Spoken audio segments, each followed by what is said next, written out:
Hello everyone.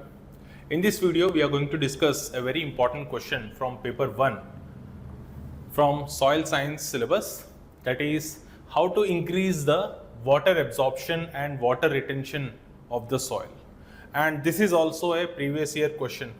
All right, so please focus on this topic क्योंकि ये पहले आ चुका है.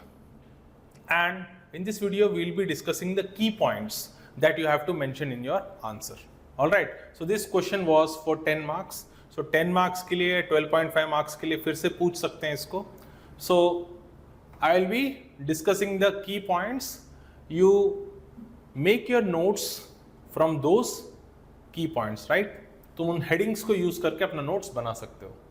So first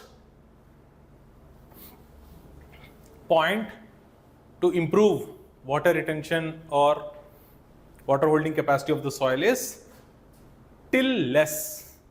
Okay, go for conservation tillage or zero tillage.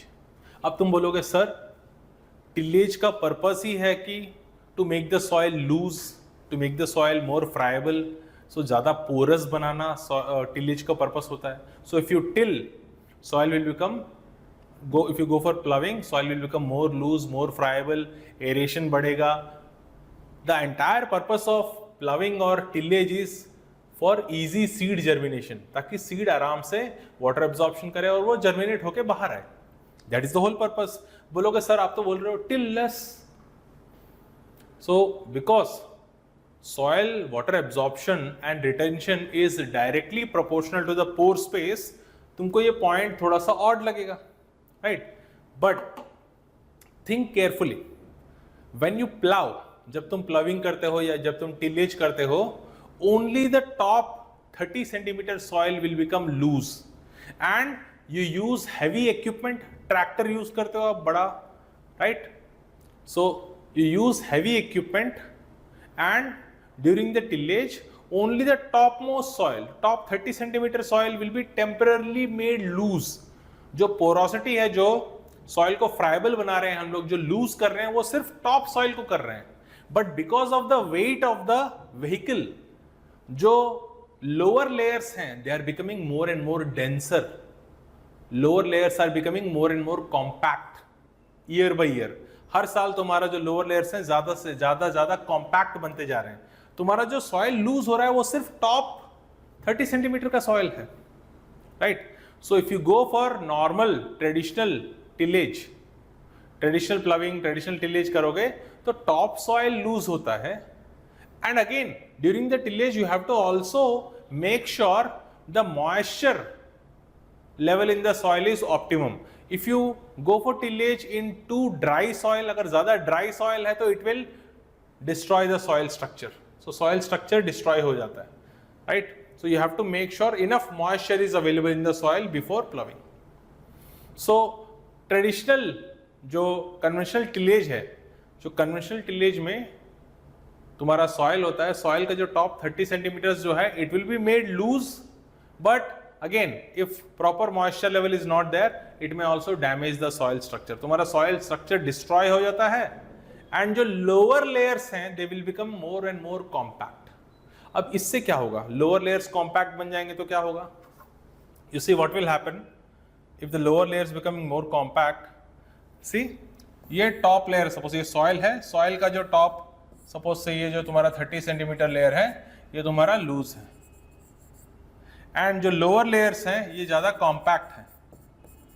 Now what will happen during heavy rainfall? जब heavy rainfall होगा, water will easily infiltrate into the top layer. ऊपर वाले layer में इजीली वाटर इन्फिल्ट्रेट होगा, लेकिन इसके नीचे जाना थोड़ा मुश्किल होगा. The water will infiltrate very slowly in the lower compact layer. जो नीचे वाला लेयर है वो ज्यादा कॉम्पैक्ट है, तो डेंसिटी ज्यादा है, उसका पोर स्पेस ज्यादा नहीं है. तो यहाँ पर क्या है, वाटर का मूवमेंट बहुत ज्यादा रिस्ट्रिक्टेड होगा, बहुत धीरे धीरे जाएगा. यहाँ पे ड्रेनेज का प्रॉब्लम होगा. So if there is excess rainfall, what will happen, ये जल्दी सैचुरेट हो जाएगा. जो ऊपर वाला लेयर है, it will quickly become saturated with water, and जो भी एक्सेस वाटर तुम्हारा रिसीव हो रहा है रेनफॉल के through, it will go as run off. Erosion होगा इससे तुम्हारा, क्योंकि सॉइल को तुमने ऑलरेडी लूज बना दिया है और तुम्हारा रन ऑफ है. So depending upon the slope, erosion will also easily happen, right. तो टिलेज जो तुम्हारा कन्वेंशनल टिलेज प्रैक्टिसेस हैं वो तुम्हें नहीं करना है, right. Go for conservation tillage, minimum tillage या जीरो टिलेज मेथड यूज करो क्रॉप कल्टीवेशन में। सो that is more advisable for protecting the soil and for conserving the water resources. Okay, see, tillage is achieved with heavy equipment, so this leads to, अगर repeatedly तुम प्लविंग करोगे तो this will lead to compaction of the lower layers। ऊपर वाला जो layer है वो तो लूज होगा, again depending upon the moisture level it may also destroy the soil structure, but lower layers will become more and more compact over the period of time, right? So this may lead to runoff during the heavy rains and also it will lead to erosion. So practice zero tillage or minimum tillage. So thus when heavy rains occur, water is more likely to go as runoff and it will result into erosion, and erosion के साथ तुम्हारा nutrients will also be lost. So there are all types of negative impacts if you go for conventional tillage. So इसके लिए क्या करने के लिए बोल रहे हैं?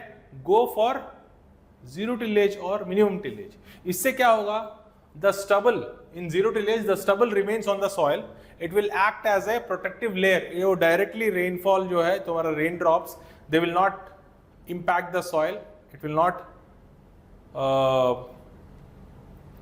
directly contact the soil and damage the structure. It will form a protective layer. Mulch की तरह काम करेगा. Evapotranspiration भी reduce होगा क्योंकि directly sunlight तुम्हारे soil पे नहीं गिर रहा है, right? अगर कोई रन ऑफ आ रहा है तो रन ऑफ का स्पीड रिड्यूस हो जाएगा because the stubble which is present they will act as a barrier for the free flow of water. तो जो भी पानी आ रहा है ऊपर से रन ऑफ की तरह वो भी स्लो डाउन हो जाएगा। जब वो स्लो डाउन होगा तो it will give more time for the water to infiltrate into the soil. Erosion भी रिड्यूस होगा क्योंकि डायरेक्टली एक्सपोज तो हो नहीं रहा, दूसरा रन ऑफ का स्पीड भी रिड्यूस हो रहा है। क्योंकि इवापोट्रांसपिरेशन कम होता है तो water will be retained for longer period of time and stubble when it decompose, वो जब organic matter add करेगा तो it will also act as sponge। Organic matter has more porosity, वो sponge की तरह काम करेगा और वो ज़्यादा water को absorb करके रखेगा, retain करके रखेगा। So there are all kinds of benefits in minimum tillage or zero tillage, right? So that is why go for conservation tillage, not conventional tillage। Normal tillage practice मत करो, conservation tillage practice करो, ठीक है। So that is the first point. तो you can prepare the notes from directly the slides और Telegram channel में हम लोग अपलोड भी कर देंगे, ठीक है। Soon we will launch a Telegram channel, all the videos, all the notes regarding these videos will be uploaded on that channel, ठीक है। नाउ सेकंड जो तुम्हारा की पॉइंट है, how to increase the water holding capacity and water absorption is compost. So you can use all kinds of organic matter जो भी plant residues हैं to convert them into compost। Now this compost ये organic matter है, decomposed organic matter, so it will act as a sponge। इसका water absorption capacity ज़्यादा है, it can hold water, इसके अंदर porosity ज़्यादा होगा। so जो mineralization process है, so this organic matter will be converted into inorganic nutrients। so mineralization process से nutrients तो add होंगे ही होंगे। Organic matter when decomposes, it will add inorganic nutrients to the soil। Mineralization process बोलते हैं इसको, organic to inorganic conversion जो है। So एक तो nutrients तो add करेगा, दूसरा it will act as a sponge।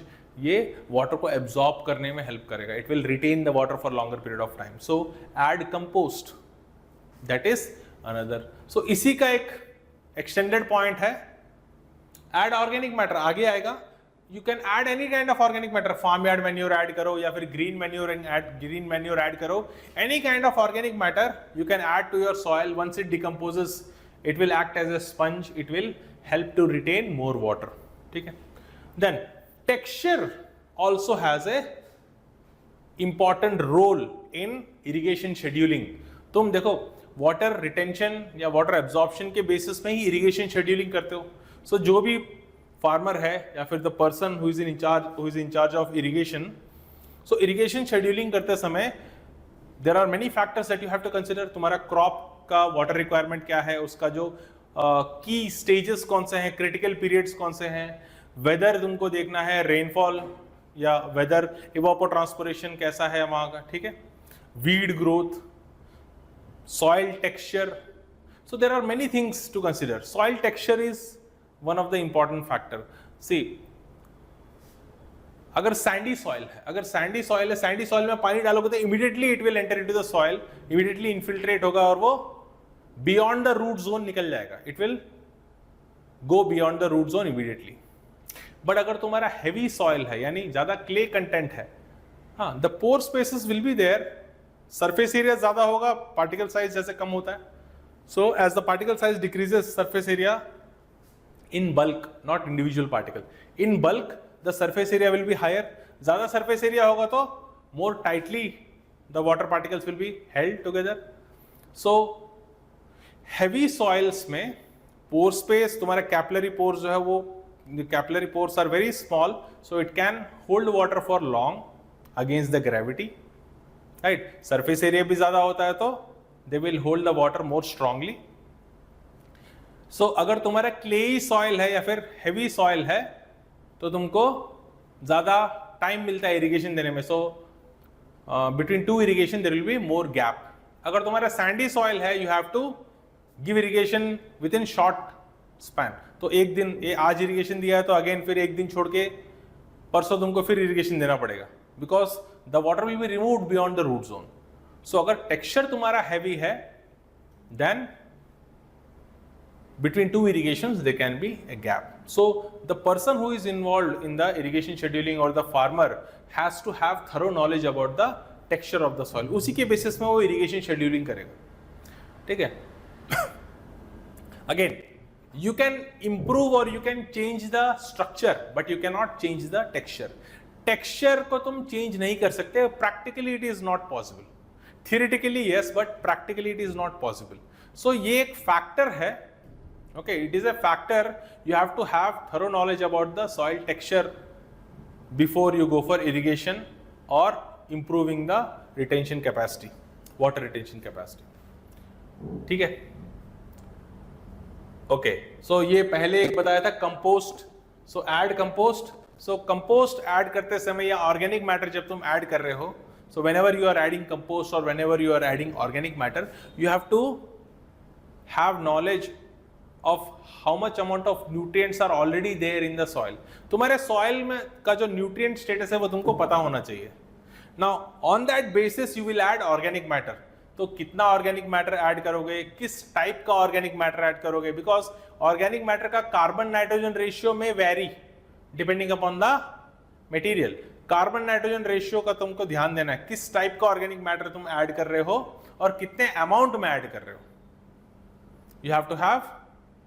You have to determine that depending upon the knowledge of the nutrient status of your soil.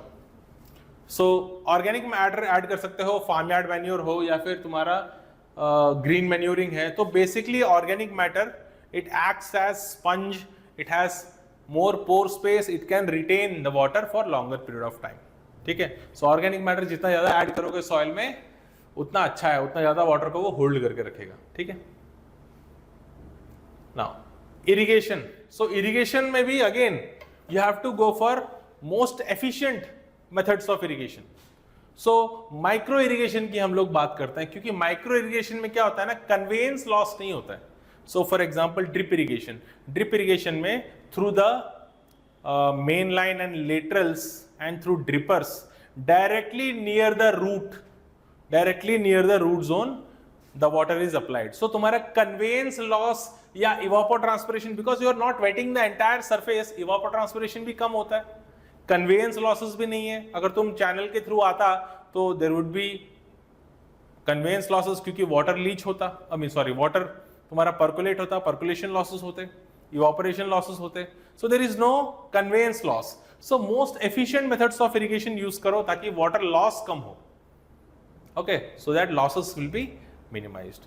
So you can go for drip irrigation where directly near the root zone water is applied in the form of drops, right? जहाँ पे irrigation efficiency बहुत ज़्यादा है, evapotranspiration losses are minimum, weed growth भी बहुत कम है, and you can also use it for fertigation You can apply fertilizers along with irrigation water. So go for the most efficient methods of irrigation, right? Drip irrigation, sprinkler irrigation भी use कर सकते हो. Sprinkler irrigation में भी conveyance losses नहीं होता है. Now, sprinkler irrigation जब use कर रहे हो, एक चीज ध्यान रखना. You have to be careful that you do not go for sprinkler irrigation during the hottest period of the day. जब hottest period of the day होगा, जब हवा बहुत गर्म होगी, सो ओवरहेड स्प्रिंकलर इरिगेशन में क्या होता है, तुम्हारा water before it reaches the soil, because here we are applying the irrigation water in the form of rain, तो before the water drops they reach the soil, they may evaporate during the hottest period of the day. So ये ध्यान रखना है कि तुम सबसे जो hottest period है उस टाइम पे इरिगेट नहीं करना है थ्रू स्प्रिंकलर.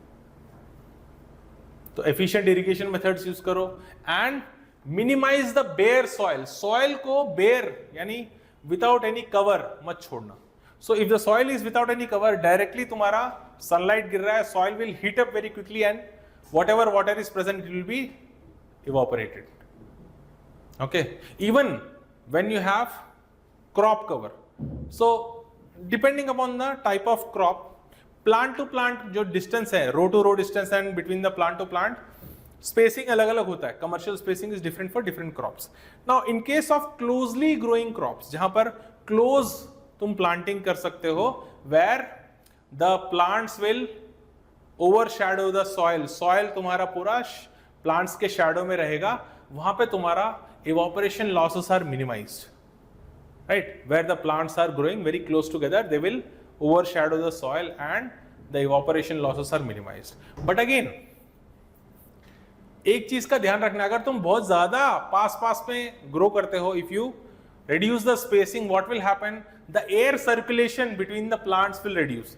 प्लांट्स के बीच में एयर सर्कुलेशन रिड्यूस हो जाएगा, दैट विल बिल्ड ह्यूमिडिटी, तुम्हारे फील्ड में ह्यूमिडिटी बढ़ जाएगा and increase in humidity will lead to increase in the pest and disease attack. So spacing देते समय you have to also make sure that there is enough space for the free flow of air.